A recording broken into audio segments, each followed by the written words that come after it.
Kristen Front dan kekasihnya John Dill sedang duduk berduaan ya di dalam mobil. Nah, di sini guys, tembakan terdengar lagi. Kali ini Kristen tertembak di kepala dan meninggal dunia beberapa jam kemudian di rumah sakit. Hai, halo, selamat datang kembali di my YouTube channel guys. Video kali ini aku akan membahas tentang salah satu kisah yang cukup bikin aku penasaran buat angkat cerita ini guys. Kisah ini terjadi di tahun 1976 di kota New York. Yaps, ini adalah Son of Sam. Seperti apa kisahnya? Selengkapnya keep on watching guys.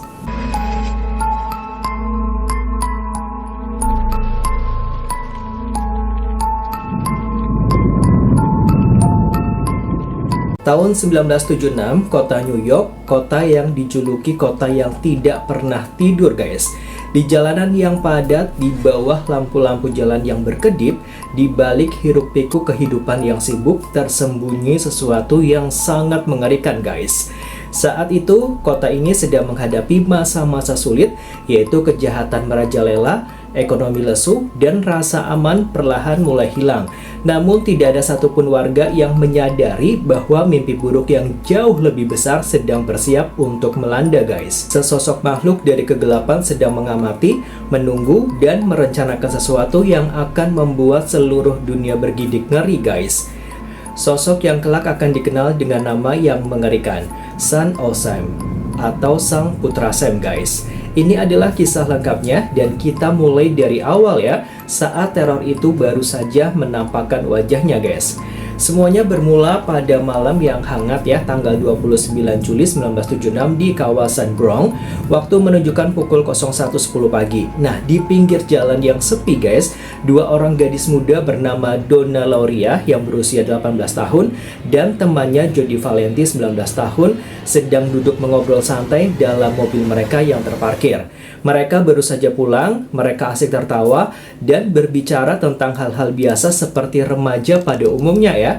Mereka sama sekali tidak tahu bahwa di balik kegelapan di dekat sana ada sepasang mata yang diam-diam memperhatikan setiap gerak-gerik mereka guys. Tanpa peringatan, seorang pria berjalan mendekati mobil itu dengan langkah yang sangat tenang. Ia tidak berteriak, tidak meminta uang, dan tidak mengucapkan sepatah kata pun guys. Di tangannya ia menggenggam sebuah senapan laras pendek ya, kaliber 44. Ia mendekat ke arah jendela penumpang, mengangkat senjatanya, dan melepaskan 5 kali tembakan berturut-turut guys. Suara ledakan memecah keheningan pada malam itu ya. Kaca mobil pecah berkeping-keping. Donna Lauria tertembak di dada dan juga kepala, dan seketika ya meninggal di tempat kejadian guys. Sementara Jody Valenti ini tertembak di paha namun berusaha tetap sadarkan diri. Pelaku itu datang sangat cepat guys, langsung berbalik arah dan berlari menghilang masuk ke dalam lorong gelap di antara gedung-gedung apartemen, meninggalkan kekacauan dan duka yang sangat mendalam. Saat polisi tiba di lokasi guys, mereka itu sangat bingung ya. Tidak ada barang yang hilang, tidak ada tanda-tanda perampokan, dan tidak ada hubungan yang jelas antara korban dan siapapun yang dicurigai. Jody Valenti yang selamat ya pada saat itu sempat melihat wajah pelaku dan menggambarkannya sebagai pria kulit putih, berambut gelap, berpakaian biasa, dan tampak persis seperti orang lain yang biasa kita temui di jalan guys. Polisi mengira ini adalah kejahatan terisolasi ya, mungkin salah sasaran atau mungkin dendam pribadi guys. Mereka tidak menyangka bahwa apa yang mereka tangani saat itu guys hanyalah tembakan pembuka ya dari sebuah rangkaian teror panjang yang akan mengguncang kota ini selama setahun penuh guys. Waktu akhirnya berlalu guys. 3 bulan kemudian, tepatnya di tanggal 23 Oktober 1976, teror itu kembali. Kali ini lokasinya bergeser ke kawasan Queens ya. Pasangan muda Caldenaro dan Rosemary Cannon sedang duduk berduaan di dalam mobil yang terparkir. Tiba-tiba aja suara letusan keras terdengar guys. Peluru menembus kaca belakang mobil. Cal pun tertembak di kepala, namun beruntung guys, peluru itu hanya menembus kulit tengkoraknya sehingga ia selamat. Sementara Rosemary selamat ya, tanpa luka fisik sedikit pun guys. Sekali lagi guys, pelaku itu lari ke dalam kegelapan tanpa jejak, tanpa suara. Polisi mulai merasa ada sesuatu nih yang tidak beres guys. Polanya sama persis ya dengan kejadian di Bronx. Malam hari, sasaran pasangan muda menggunakan senjata yang sama dan tanpa motif yang jelas. Belum sempat penyelidikan berjalan jauh guys, serangan ketiga pun terjadi. Pada tanggal 27 November 1976, kembali di wilayah Queen, dua orang gadis, yaitu Joan Lomino dan Donna Demasi, sedang berjalan pulang malam ya, melewati jalanan yang sepi. Seorang pria menghampiri mereka, berpura-pura bertanya arah, namun sebelum mereka sempat menjawab guys, ia mengangkat senjatanya dan menembak keduanya. Joanna dan Donna jatuh terluka parah, namun keduanya berjuang ya untuk bertahan hidup. Dan lagi guys, penyerang itu lenyap begitu saja seolah ditelan bumi. Puncak ketegangan awal terjadi pada tanggal 30 Januari 1976 di kawasan Manhattan. Kristen Front dan kekasihnya John Dill sedang duduk berduaan ya di dalam mobil. Nah, di sini guys, tembakan terdengar lagi. Kali ini Kristen tertembak di kepala dan meninggal dunia beberapa jam kemudian di rumah sakit. 4 kali kejadian, 4 lokasi berbeda, namun satu kesamaan yang mengerikan. Penembak itu tidak pernah gagal membuat seluruh kota menahan nafas. Kini pihak kepolisian New York mulai sadar sepenuhnya guys. Mereka tidak sedang mengejar penjahat biasa, mereka sedang mengejar seseorang yang menembak secara acak ya, tanpa alasan yang bisa dimengerti, dan tampak menikmati ketakutan yang ia ciptakan guys. Berdasarkan jenis senjatanya, media dan petugas mulai menyebutnya sebagai penembak kaliber 44. Ketakutan mulai menyebar di seluruh penjuru kota. Pasangan muda takut keluar rumah di malam hari. Wanita-wanita mulai memotong rambut panjang mereka karena melihat sebagian besar korban adalah wanita berambut gelap dan panjang guys. Seolah itu adalah ciri-ciri fisik yang menjadi sasaran khusus ya. Restoran dan taman yang biasanya ramai di malam hari kini menjadi sepi dan kosong. Orang-orang berjalan cepat, selalu menoleh ke kiri dan ke kanan, takut sosok misterius itu muncul dari balik bayangan secara tiba-tiba guys. Namun penembak itu belum selesai. Ia tidak hanya ingin ditakuti, ia ingin dikenal, ia ingin dunia tahu siapa dirinya, atau setidaknya nama yang ingin ia sandang, dan momen itu tiba pada tanggal 17 April 1977. Di kawasan Bronx tidak jauh dari tempat kejadian pertama guys, serangan baru pun terjadi. Valentina Suryani dan Alexander Esau ditemukan tertembak di dalam mobil mereka. Valentina meninggal dunia seketika, namun kali ini ada sesuatu yang berbeda. Sesuatu yang mengubah seluruh arah kasus ini selamanya guys. Di dekat tubuh korban, polisi menemukan sebuah amplop putih yang tertutup rapat ya, yang sengaja diletakkan di sana, seolah menunggu untuk ditemukan. Nah guys, surat itu ditujukan langsung kepada Kapten Joseph Borelli, pemimpin tim penyelidikan guys. Saat polisi membukanya dan mulai membaca isinya guys, suasana di ruang penyelidikan berubah menjadi hening dan sangat mencekam. Tulisan itu ditulis dengan tangan, berantakan ya, miring-miring, penuh dengan kata-kata yang kacau namun penuh emosi. Di dalam barisan kalimat yang mengerikan itulah guys, untuk pertama kalinya nama itu tertulis jelas dan menggema ke seluruh dunia. Dari waktu ke waktu, saya mendengar suara-suara. Saya diperintah untuk keluar dan membunuh. Saya adalah Sam. Aku adalah putra Sam. Sam tua yang mencintai darah. Sam tua yang mabuk kekuasaan. Maafkan saya atas pembunuhan-pembunuhan itu, tapi saya tidak bisa berbuat apa-apa. Saya hanyalah boneka. Saya patuh pada perintah. Surat itu sangat panjang, penuh dengan kiasan, ancaman, dan cerita tentang sosok bernama Sam yang menurutnya adalah ayahnya guys. Sosok yang memerintahkan untuk berburu dan menumpahkan darah. Ia menulis bahwa ia tidak bertanggung jawab atas perbuatannya, bahwa ia hanya alat, dan bahwa ia akan terus membunuh sampai ia tertangkap atau mati guys. Berita tentang surat ini meledak ke seluruh media guys. Koran-koran besar menuliskan judul utama dengan huruf raksasa, Son of Sam mengancam kota. Nama penembak kaliber 44 hilang digantikan oleh nama yang jauh lebih menakutkan, Son of Sam. Warga New York kini merasa bahwa ancaman ini bukan lagi sekedar penjahat biasa, tapi sosok yang memiliki misi sendiri ya, yang hidup dalam dunianya sendiri dan yang menempatkan seluruh kota ini sebagai buruannya. Polisi kini berada di bawah tekanan yang sangat luar biasa guys. Ratusan petugas dikerahkan ke jalanan, ribuan petunjuk masuk, namun sebagian besar adalah laporan palsu ya. Orang yang mengaku-ngaku sebagai Son of Sam atau kesalahpahaman biasa. Penyelidikan terbesar dalam sejarah kepolisian New York saat itu berjalan sangat lambat Seolah-olah guys, penjahat itu selangkah lebih maju terus-menerus. Di akhir musim semi tahun 1977, teror Son of Sam telah menjadi mimpi buruk nasional. Ia telah melakukan 6 kali serangan, menewaskan 3 orang, dan melukai banyak lainnya guys. Ia telah memberi nama pada ketakutan itu sendiri dan menulis surat yang membuat seluruh dunia bergidik ngeri. Kota New York lumpuh karena rasa takut, dan si penembak misterius itu masih bergerak bebas di antara mereka, tersenyum, menyapa, dan mengamati korban berikutnya. Namun guys, surat pertama itu hanyalah permulaan ya. Di bulan-bulan berikutnya, ia akan mengirimkan pesan yang jauh lebih panjang, jauh lebih mengerikan, dan jauh lebih pribadi ya. Kali ini langsung ke kolumnis berita paling terkenal di New York. Ia akan mengejek polisi, menggambarkan rencananya, dan membuat kota ini semakin terperangkap dalam kepanikan. Siapa sebenarnya Sam yang ia sebut-sebut itu guys? Apakah benar ada sosok lain yang memerintahnya? Dan bagaimana akhirnya polisi bisa menemukan jejak dari sosok yang tampaknya tak tersentuh ini guys? Selanjutnya kita akan membahas surat kedua yang legendaris ya, tekanan besar yang menimpa kepolisian dan petunjuk kecil yang perlahan mulai muncul ke permukaan guys.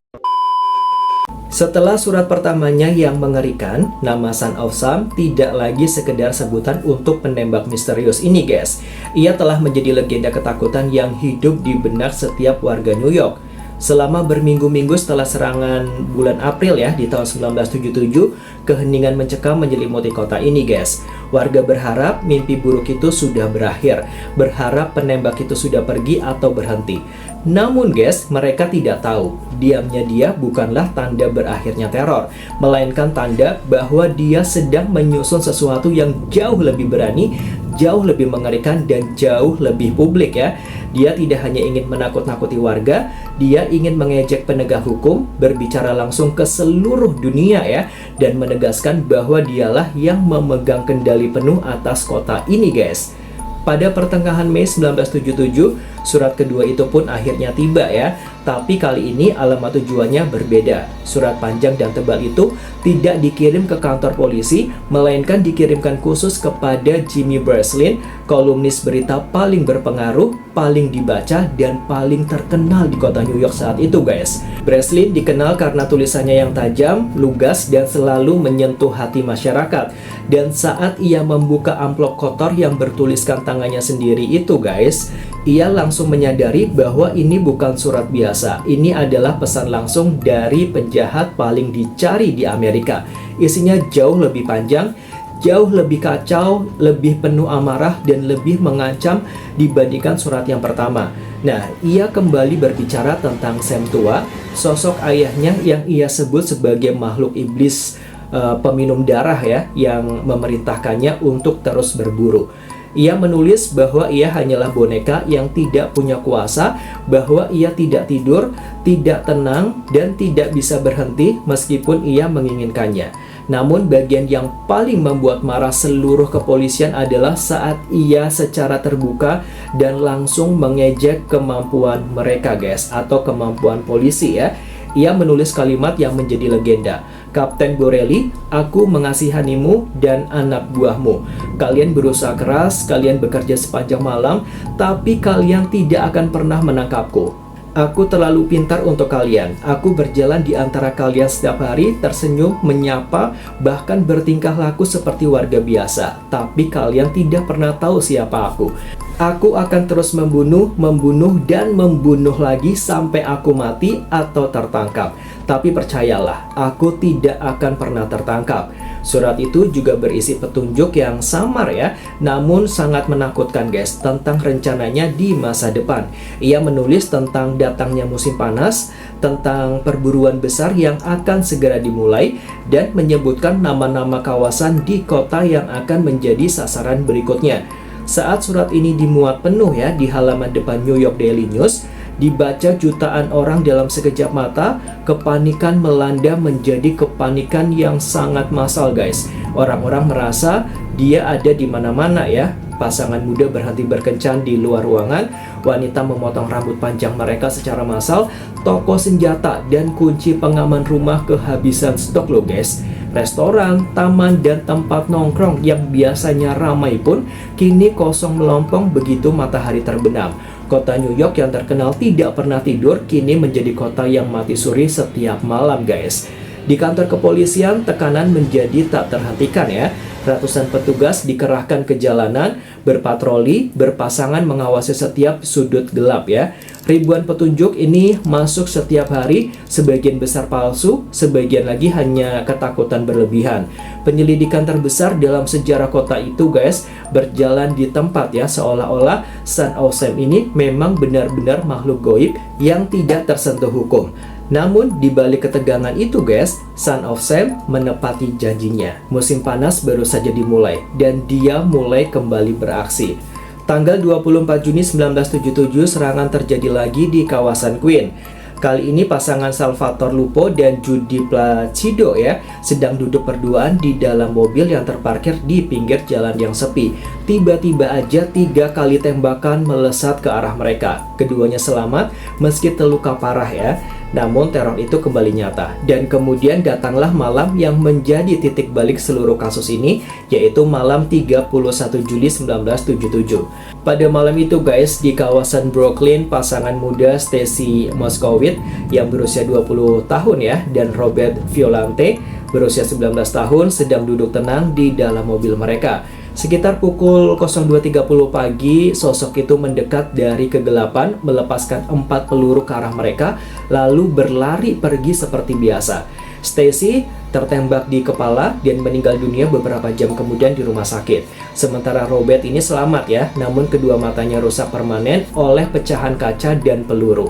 Ia harus menjalani sisa hidupnya dalam kebutaan, guys. Namun malam itu berbeda dari malam-malam sebelumnya ya. Malam itu Son of Sam melakukan kesalahan pertamanya. Kesalahan kecil, sepele guys, yang tidak pernah ia bayangkan akan menjadi akhir dari segalanya.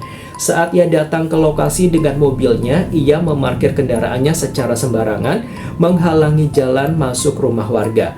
Seorang warga yang terbangun melihat hal itu dan melaporkannya ke petugas patroli yang sedang lewat. Petugas itu datang dan menempelkan tiket parkir di kaca depan mobil itu.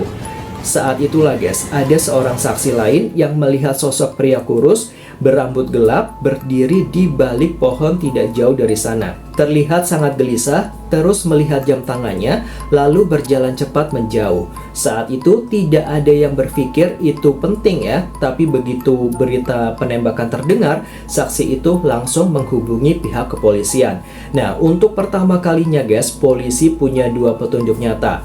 Gambaran jelas tentang mobilnya, sebuah sedan kuning tua model tahun 1970, dan catatan resmi berupa tiket parkir yang tercatat di waktu dan lokasi yang sama persis ya dengan kejadian pembunuhan. Benang emas itu akhirnya mulai terulur guys.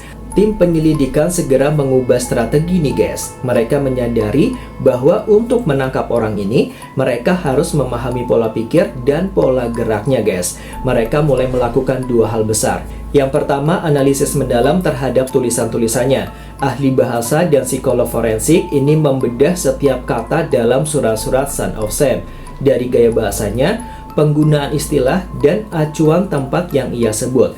Mereka menyimpulkan bahwa penulisnya adalah pria kulit putih, usia sekitar 20-an tahun, cerdas namun terganggu jiwanya, sangat kesepian, dan kemungkinan besar guys ini tinggal atau bekerja di wilayah Queen atau Yonkers, wilayah utara kota yang sangat ia kenal.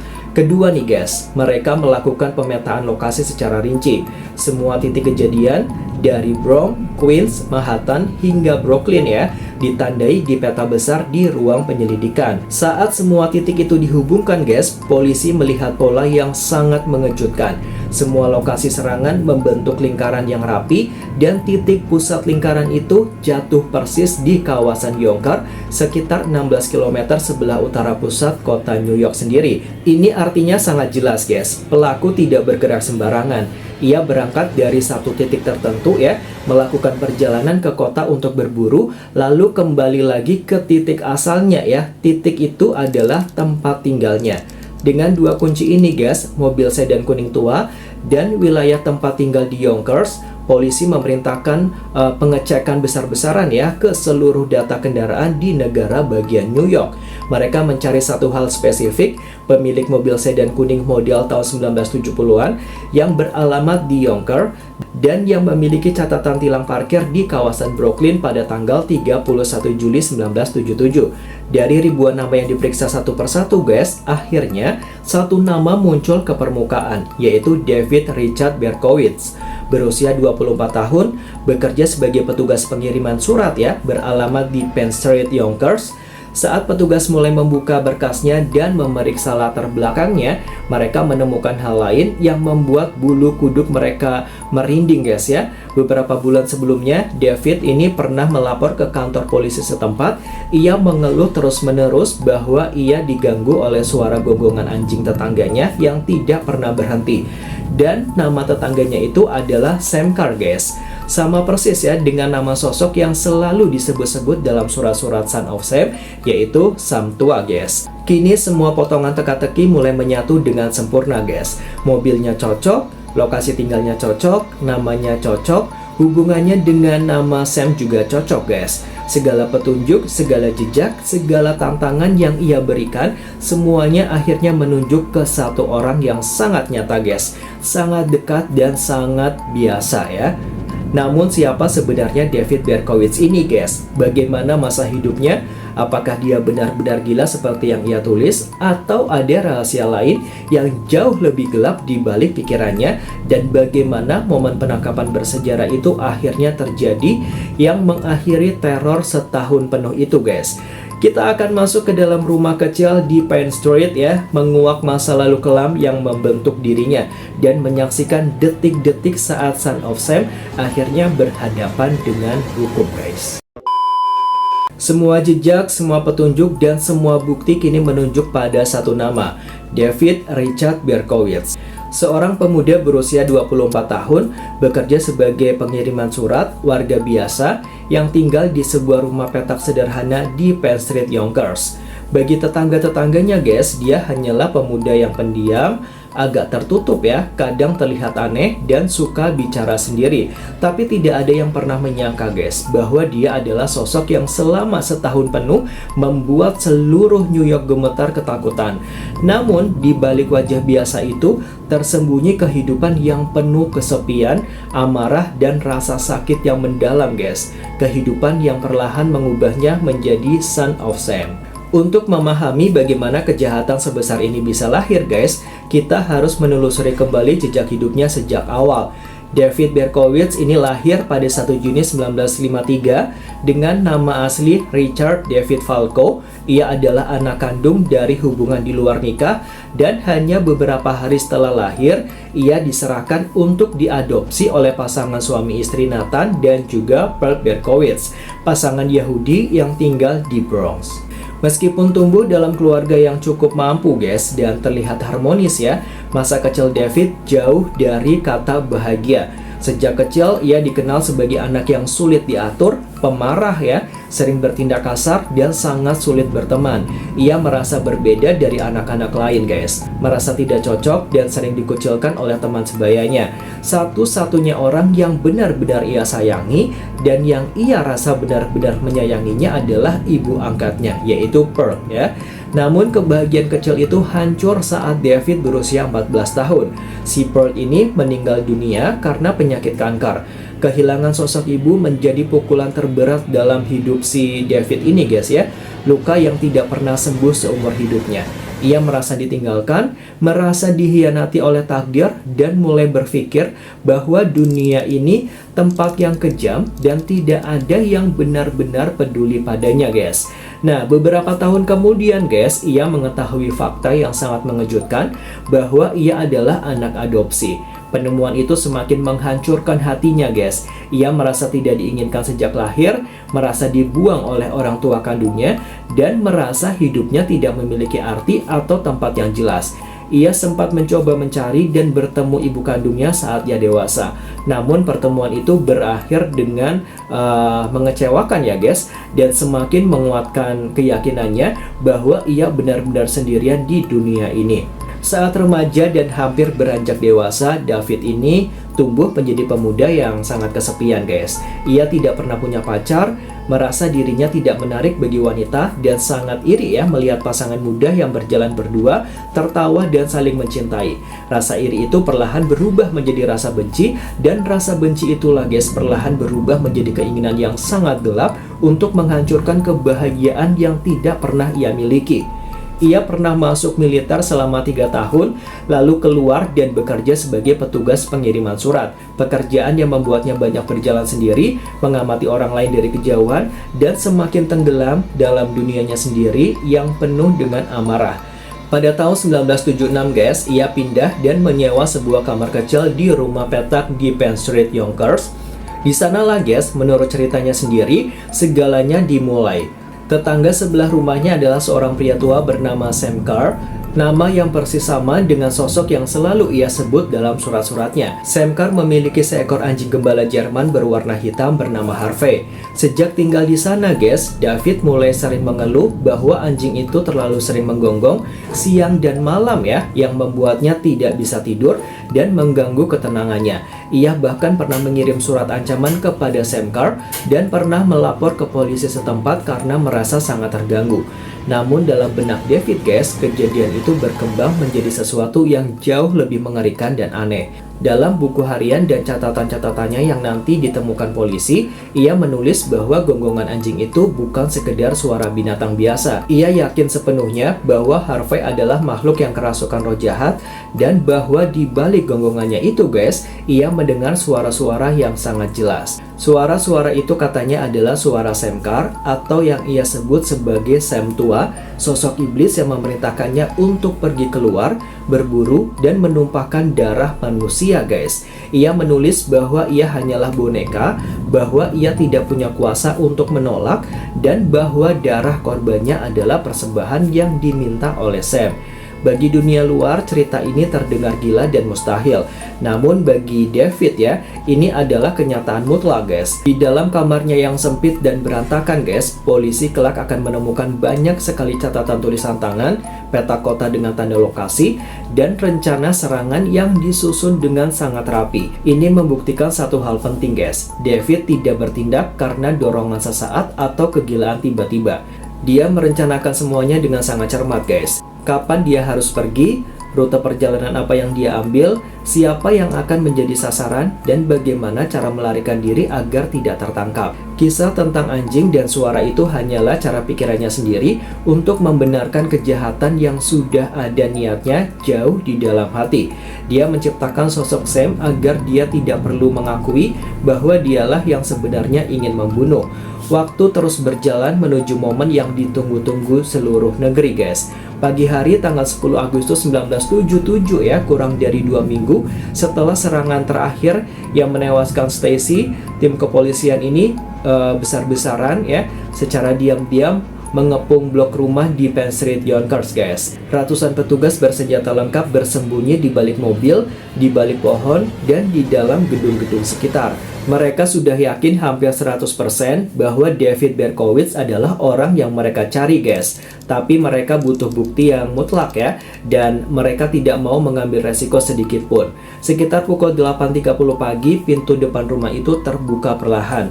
Seorang pemuda kurus berambut gelap, mengenakan kemeja lengan pendek dan celana panjang biasa, berjalan keluar dengan langkah santai menuju mobil sedan kuning tuanya yang terparkir di pinggir jalan guys. Ia terlihat persis seperti warga biasa yang hendak berangkat kerja ya. Tidak ada rasa curiga, tidak ada rasa takut.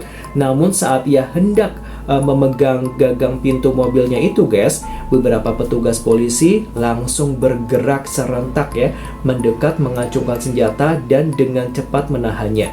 Di detik-detik menegangkan itu guys, David tidak melawan, tidak berteriak, tidak berusaha lari, atau mengeluarkan senjata. Ia hanya berhenti diam, menatap wajah-wajah polisi di depannya dengan sangat tenang, lalu tersenyum tipis dan mengucapkan kalimat yang menjadi legenda sejarah kejahatan.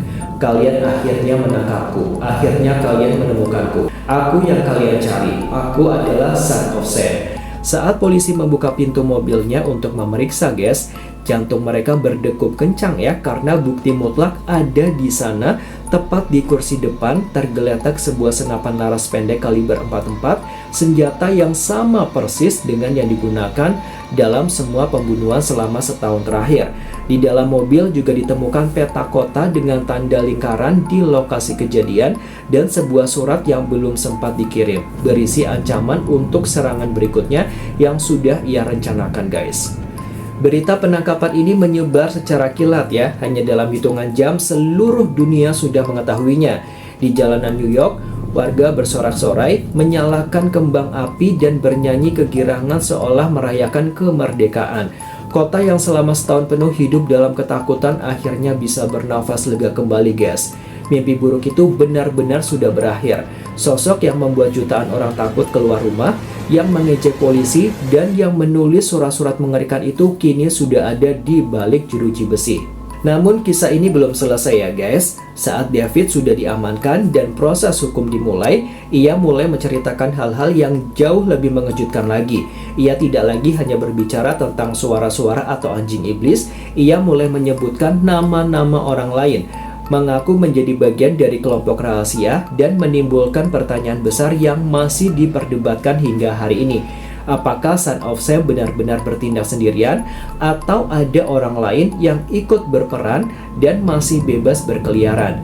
Sesaat lagi kita akan masuk ke ruang interogasi ya guys, dan ruang sidang, mendengar pengakuan-pengakuan yang berubah-ubah, membongkar teori kelompok pemuja setan yang misterius, dan melihat bagaimana kasus ini mengubah hukum Amerika selamanya. David Berkowitz sudah tertangkap guys. Ia sudah ada di balik jeruji besi, jauh dari jalanan New York, jauh dari kegelapan malam, dan jauh dari kesempatan untuk menyakiti siapapun lagi. Kota bersorak lega. Dunia berpikir kisah ini sudah selesai, dan banyak orang mengira kebenaran akhirnya sudah terungkap sepenuhnya. Namun guys, mereka itu salah besar ya. Begitu pintu sel penjara tertutup rapat di belakangnya, cerita ini justru berubah arah sepenuhnya guys. Apa yang dikatakannya, apa yang diakuinya, dan apa yang ia karang di dalam sana akan menimbulkan pertanyaan besar yang masih diperdebatkan hingga hari ini. Apakah Son of Sam benar-benar bertindak sendirian atau ada tangan lain yang ikut berperan dan lolos dari hukum? Segera setelah ditangkap dan selama masa interogasi awal, David Berkowitz masih berpegang teguh ya pada cerita lamanya. Ia berulang kali berkata dengan yakin bahwa ia hanyalah korban, bahwa ia hanyalah boneka yang tidak punya kuasa. Ia berkata bahwa anjing tetangganya Harvey adalah makhluk iblis yang mengirimkan suara-suara ke dalam kepalanya, dan bahwa Sam tua adalah sosok roh jahat yang memerintahkannya untuk membunuh. Ia menulis di buku catatannya, "Aku tidak bersalah, Sam tua yang bersalah. Suara-suara itu yang bersalah. Aku hanya melakukan apa yang diperintahkan." Ia tampak sangat yakin, sangat terganggu, dan sangat ingin meyakinkan semua orang guys bahwa ia tidak bertanggung jawab atas apa yang telah ia lakukan. Namun saat penyidik dan psikolog mulai menggali lebih dalam ya, celah-celah dalam ceritanya ini mulai terlihat jelas. Ada bagian cerita yang berubah-ubah setiap kali ia menceritakannya kembali. Ada detail yang bertolak belakang dengan fakta. Ada kalimat yang seolah-olah ia karang di tempat saat ia merasa pendengarnya tertarik. Di satu momen guys, ia berbicara seolah-olah ia sangat menderita dan takut pada suara-suara itu. Namun di momen lain, ia berbicara dengan nada bangga, nada berkuasa, seolah ia adalah penguasa malam yang paling hebat. Para ahli mulai menyimpulkan nih guys, bahwa ada kemungkinan besar cerita tentang iblis dan suara-suara itu hanyalah alasan yang ia ciptakan sendiri. Ia ingin dianggap tidak waras, ia ingin dianggap tidak bertanggung jawab, supaya ia tidak dihukum mati atau dipenjara seumur hidup ya. Ia ingin mengubah citranya dari pembunuh kejam menjadi korban kekuatan goib. Dan kemudian sekitar beberapa bulan setelah berada di balik tahanan, David ini melakukan sesuatu yang mengguncang seluruh penyelidikan. Ia memanggil penyelidik dan mengatakan sesuatu yang baru, sesuatu yang tidak pernah ia sebutkan sebelumnya guys. Ia berkata dengan tenang, "Aku tidak bertindak sendirian. Ada orang lain, ada kelompok kami melakukan ini bersama-sama." Dari situlah guys lahir teori yang paling kontroversial dalam sejarah kasus ini. David mulai menceritakan bahwa ia adalah bagian dari sebuah lingkaran rahasia, kelompok pemuja setan ya yang beroperasi di wilayah New York bagian utara sejak tahun 1975. Menurut versi barunya ini guys, kelompok itu beranggotakan beberapa orang pemuda yang sama-sama memuja kekuatan gelap, melakukan ritual aneh di hutan atau taman sepi ya, dan percaya bahwa pembunuhan adalah persembahan kepada iblis. Ia menyebutkan nama-nama baru, memberikan detail tentang pertemuan rahasia, dan mengaku bahwa dia hanyalah salah satu dari pelaksana perintah. Ia berkata bahwa dua orang anggota utama kelompok itu, yang ia sebut sebagai John dan Michael, adalah orang yang sebenarnya merencanakan sebagian besar serangan ini guys, dan kadang ikut hadir di lokasi kejadian. Bahkan kadang yang menembak, sementara dia hanya mengawasi atau menunggu di mobil. Ia juga memberikan alasan mengapa deskripsi saksi mata seringkali berbeda-beda. Kadang pelakunya terlihat tinggi, kadang pendek, kadang kurus ya, kadang agak gemuk. Nah, menurut David sendiri guys, itu karena memang ada lebih dari satu penembak yang bergantian bertugas. Pengakuan ini membuat polisi dan masyarakat bingung luar biasa. Sebagian penyidik percaya padanya. Mereka melakukan penyelidikan ulang dan menemukan fakta bahwa di kawasan Yonkers dan sekitarnya memang ada laporan tentang kegiatan pemujaan setan yang aktif pada pertengahan tahun 70-an guys. Ada saksi yang mendengar desas-desus tentang kelompok pemuda yang berkumpul di malam hari ya. Ada laporan hewan yang dibunuh secara ritual, dan ada keterangan yang mendukung bahwa David ini memang punya teman-teman aneh yang memiliki pemikiran serupa. Namun di sisi lain guys, tidak ada satupun bukti fisik yang sangat kuat ya yang bisa mendukung cerita itu guys. Tidak ada senjata lain yang ditemukan, tidak ada catatan tertulis dari orang lain, tidak ada jejak atau barang bukti yang menghubungkan orang lain ke tempat kejadian. Semua orang yang disebut David Berkowitz membantah keras ya, dan memiliki alibi yang sangat kuat saat kejadian pembunuhan ini berlangsung guys. Tidak ada satupun orang yang bisa dibuktikan terlibat secara hukum guys. Pada akhirnya kepolisian dan jaksa penuntut memutuskan bahwa cerita tentang kelompok itu hanyalah karangan belaka ya. Mereka berpendapat bahwa David adalah seorang pembohong patologis guys, yang ingin merasa lebih penting, ingin terlihat sebagai bagian dari sesuatu yang besar dan misterius guys, atau sekedar ingin menunda proses hukumnya ya agar tidak segera diadili. Mereka meyakini bahwa David ini bertindak sendirian dan cerita tentang teman-temannya hanyalah hayalan lain dari pikirannya yang sangat gelap. Namun guys, pada waktu itu masih banyak pihak termasuk beberapa penyidik asli kasus ini yang yakin ya bahwa ada kebenaran di balik cerita itu guys, dan bahwa tidak semua orang yang bertanggung jawab telah ditangkap. Di tengah semua kebingungan dan kontroversi itu guys, proses pengadilan pun akhirnya dimulai pada bulan Mei 1978. Dunia kembali dikejutkan oleh keputusan David Berkowitz ya. Banyak orang mengira ia akan mengajukan pembelaan tidak bersalah karena gangguan jiwa, langkah yang paling logis dan paling diharapkannya selama ini.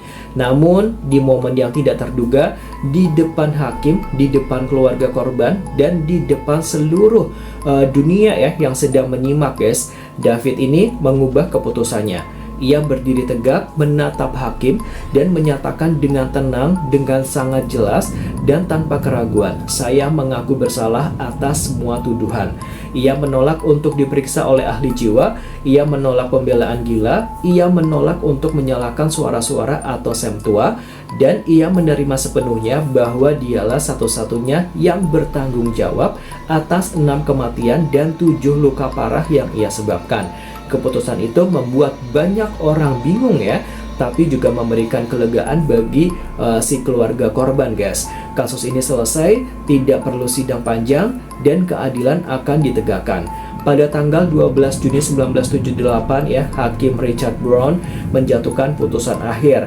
David Richard Berkowitz dinyatakan bersalah atas segala tuduhan dan dijatuhi hukuman 6 kali penjara seumur hidup dengan masa tahanan minimal 25 tahun untuk setiap vonisnya guys.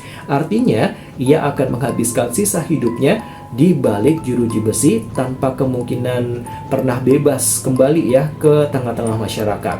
Saat vonis dibacakan, keluarga korban menangis haru, penonton bertepuk tangan dalam ruang sidang, dan David hanya duduk diam, menundukkan kepala tanpa ekspresi apapun, guys.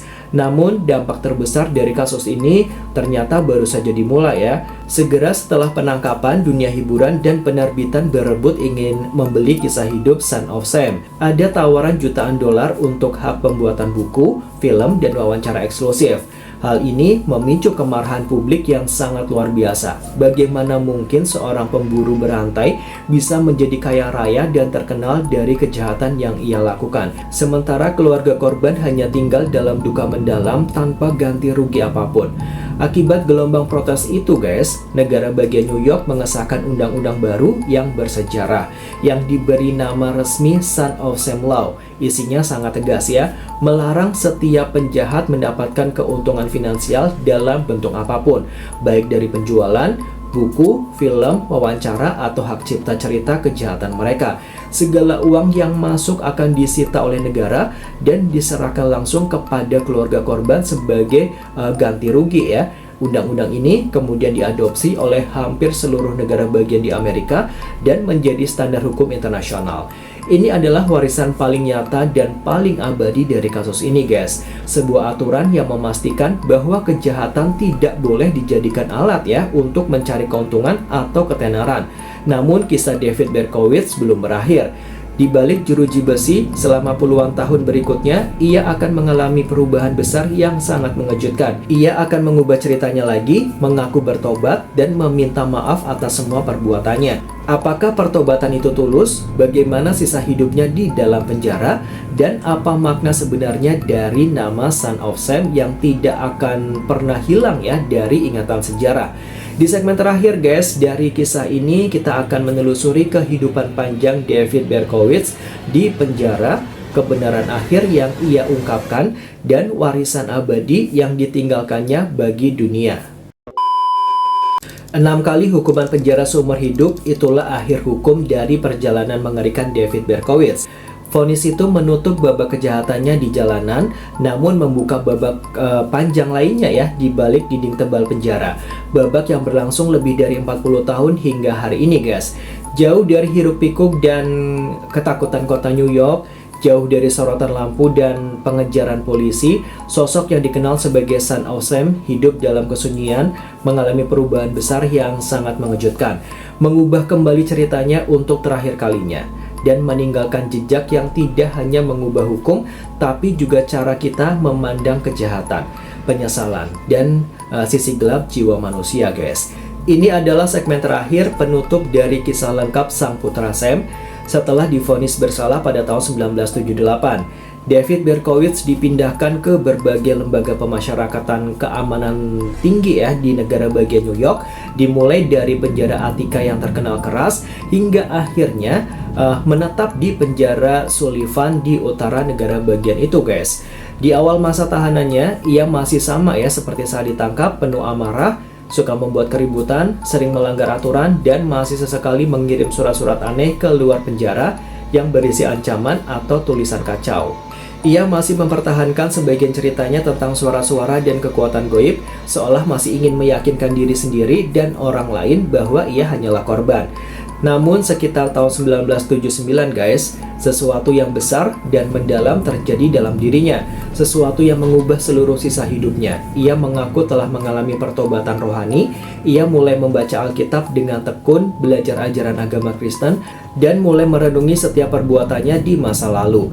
Dalam wawancara-wawancara dan surat-surat selanjutnya, ia untuk pertama kalinya tidak lagi menyalahkan orang lain ya, tidak lagi menyalahkan Sam tua, tidak lagi menyalahkan anjing, dan tidak lagi menyalahkan suara-suara di kepalanya. Ia mengakui secara jujur, terbuka, dan penuh penyesalan. Semua itu hanyalah alasan yang aku buat sendiri. Itu semua ada di dalam kepalaku sendiri.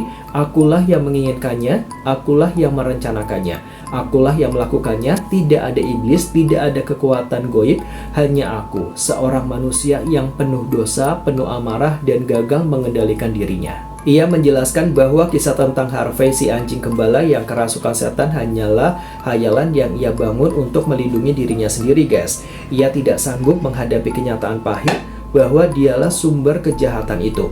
Ia menciptakan sosok Sam agar ada pihak lain yang bisa disalahkan, agar ia tidak perlu menanggung beban berat rasa bersalah itu sendirian ya.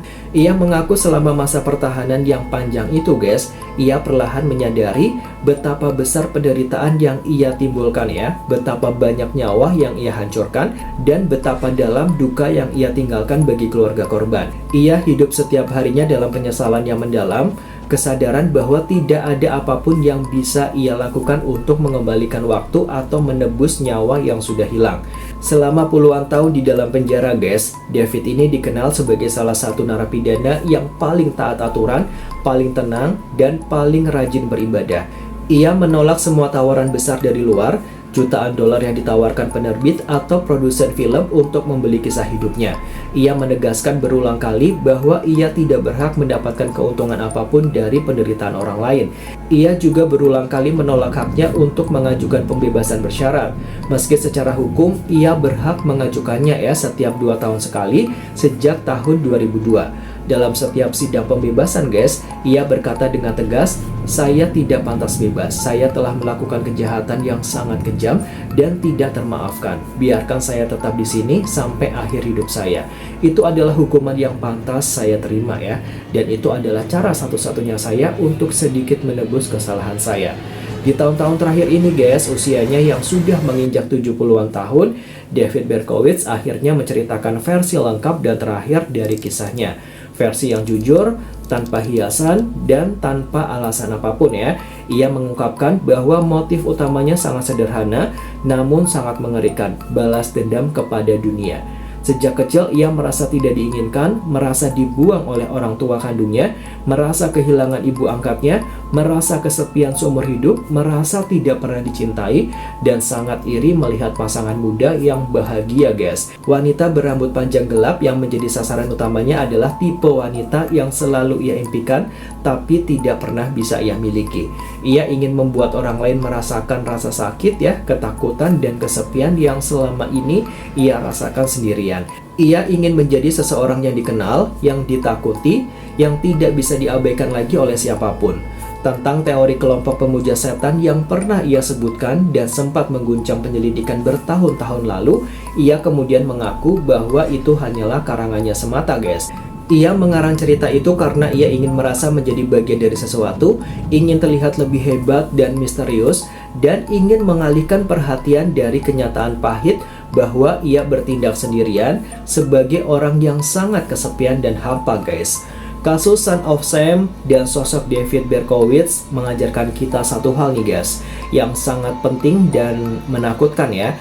Penjahat terbesar tidak selalu terlihat mengerikan atau menakutkan. Mereka bisa jadi adalah tetangga sebelah rumah, rekan kerja, orang yang kita lewati di jalanan, atau orang yang kita sapa setiap harinya.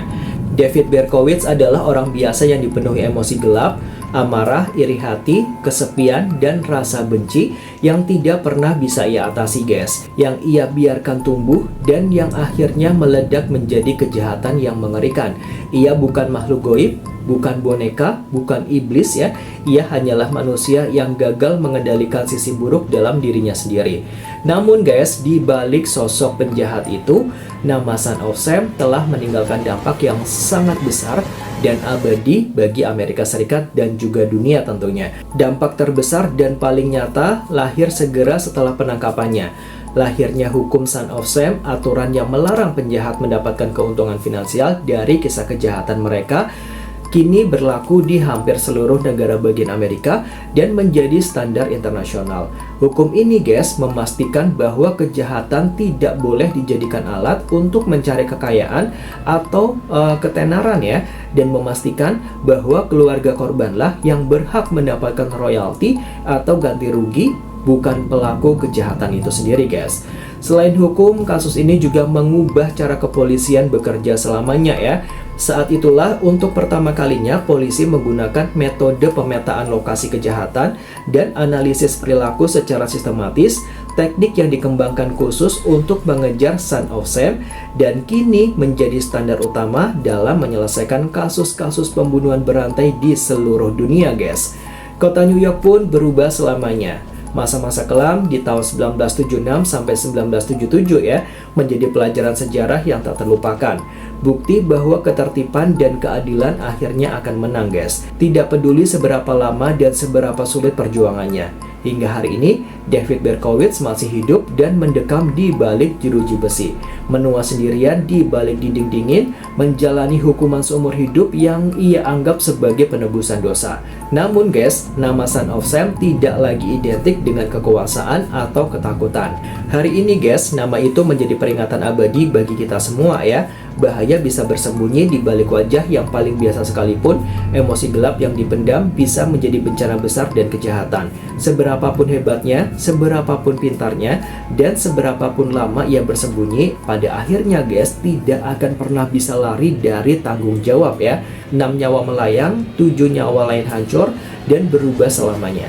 Satu kota gemetar ketakutan selama setahun penuh, dan satu nama yang tercatat dalam sejarah kejahatan dunia.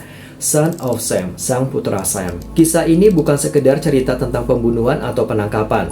Ini adalah kisah tentang sisi gelap jiwa manusia, tentang bahaya kesepian dan kebencian, tentang ketekunan penegak hukum, dan tentang bagaimana satu orang biasa bisa mengubah sejarah selamanya, baik melalui kejahatan yang ia lakukan maupun melalui hukum yang lahir sebagai jawabannya.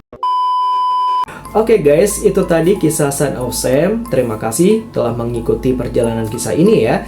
Dari bayang-bayang malam, surat-surat mengerikan, penangkapan yang mendebarkan, hingga penyesalan dan perubahan yang sangat mendalam. Ini adalah akhir dari kisah lengkap Son of Sam. Sebuah kisah yang selamanya terukir dalam sejarah kejahatan dunia. Sebelum aku akhiri videonya, mohon maaf ya jika ada kesalahan informasi atau informasi yang kurang lengkap. Kalian bisa bantu untuk koreksi kisah ini di kolom komentar guys. Jangan lupa untuk like, comment, dan subscribe. Thanks for watching and see you next video guys. Bye-bye.